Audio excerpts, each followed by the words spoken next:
I was huddled in the corner of the abandoned house, my heart pounding in my chest as the sound of the crying ghost grew louder. The wailing was like nothing I'd ever heard, filled with such sorrow and despair that it chilled me to the bone. I had to get out of there, but my legs felt like they were made of lead. It started as a dare.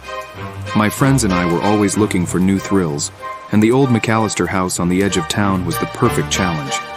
The house had been abandoned for decades, ever since Mrs. McAllister supposedly went mad after her daughter drowned in the nearby river. Some said she roamed the halls, crying for her lost child. We arrived just before sunset, armed with flashlights and bravado.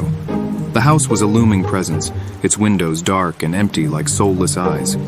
We pushed open the creaky door and stepped inside, the air heavy with dust and decay. At first, it was just an adventure. We explored the rooms, finding old furniture covered in cobwebs and faded photographs on the walls. The sun set quickly, and the house grew darker, more oppressive. My friends decided to split up and see who could find the most interesting relics. I ended up in what must have been a child's bedroom, filled with old toys and a small, dusty bed. That's when I heard it, a soft, distant crying. I froze, my flashlight trembling in my hand. The crying grew louder, closer, filled with such heartbreak that I felt tears sting my own eyes. I tried to call out to my friends, but my voice caught in my throat. "Who's there?" I managed to whisper, though I wasn't sure I wanted an answer. The crying continued, a haunting melody of sorrow that seemed to echo through the very walls. I backed up against the wall, scanning the room with my flashlight. In the corner, I saw a faint, glowing figure of a woman, her face buried in her hands as she wept. I wanted to run, to scream, but I was rooted to the spot. The figure slowly lifted her head and I could see her tear-streaked face, her eyes hollow and filled with pain. "My daughter," she whispered, her voice barely audible over her sobs.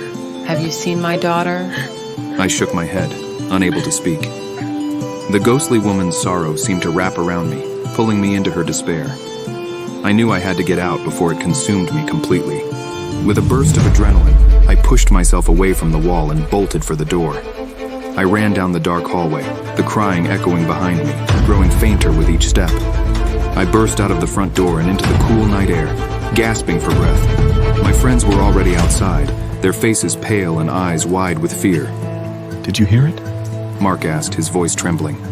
The crying? I nodded, my heart still racing. "We have to go. Now." We didn't need any more convincing.